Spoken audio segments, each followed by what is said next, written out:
You know that feeling when you scroll through a dozen generator listings, see a sleek photo of an open-frame machine promising 10,000 watts, and imagine it powering everything from your home backup to a weekend campsite.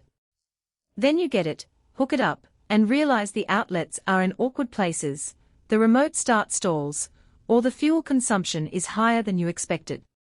It's a classic case of looks good on paper, disappointing in the backyard, and it's why I'm doing this deep dive before you click Add to Cart. Link is in the description if you want to check the product details on Amazon. I've spent the last couple of weeks actually taking the Westinghouse 10,000 peak watt portable inverter generator out of the box, wiring it to a small RV, running a couple of power tools on a job site, and even testing it as a backup for a home refrigerator during a simulated outage. What I learned isn't just the headline numbers, it's how the machine behaves when you're trying to get coffee, charge a phone, or keep a construction crew productive. First off, the engine. Westinghouse uses a 420 cubic centimeters 4-stroke OHV engine that's marketed as long life. In practice, it feels like a small lawnmower motor that runs smoothly at idle and doesn't hunt when you hit the 75% load mark. The auto choke eliminates the need to manually prime the engine, which is a blessing when you're in a hurry after a storm. The remote electric start is truly remote. You can fire it up from about 20 feet away using the included key fob, which saves you a sweaty climb up a ladder in the dark. The only gripe is that the remote button can be a little stiff after a few uses, so you might want to give it a quick press now and then to keep the contacts fresh. Now, let's talk about power delivery. The spec sheet says 7,600 running watts and 10,000 peak watts, less than 3% total harmonic distortion, THD. For most home appliances, that THD level means they'll run without humming or buzzing, and I didn't notice any flicker on the TV or the microwave when I ran them together.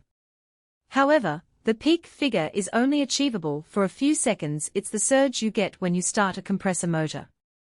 If you plan to run a large air conditioner continuously, you'll quickly settle into the 7,600 watt envelope, which is still enough for a fridge, a few lights, TV, and a laptop, but you won't be able to add a second AC unit without overloading.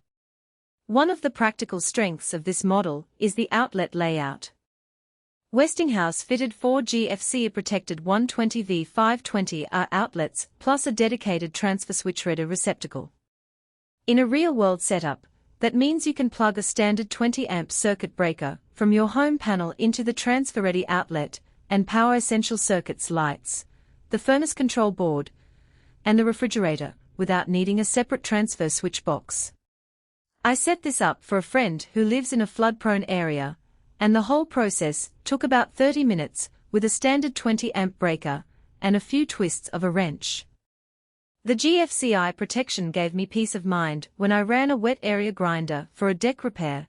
The outlets tripped only when there was a genuine ground fault, not because of a momentary surge.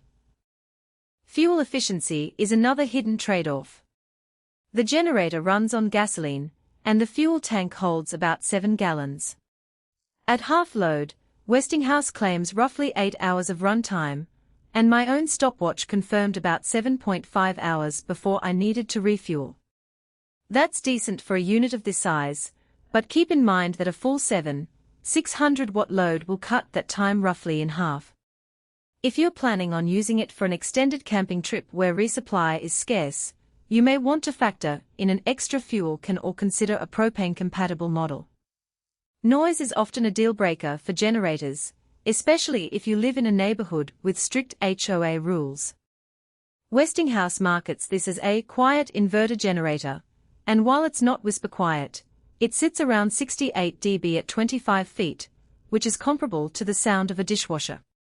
In my backyard, it was loud enough that my kids could hear it while playing, but it didn't drown out conversation. If you need a truly silent operation for a campsite, you might look at a lower wattage inverter, but for home backup and job site power, the noise level is acceptable. Who should buy this generator?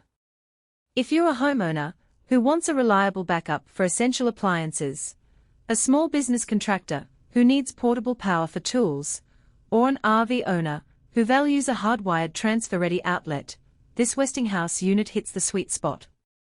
The remote start, GFCI outlets, and decent runtime make it a versatile tool you can keep in the garage and fire up in minutes.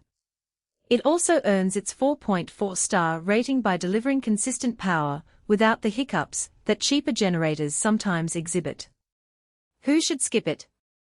If you're looking for a silent, ultra-lightweight camping generator you can tote in a backpack, this isn't it. The open frame design and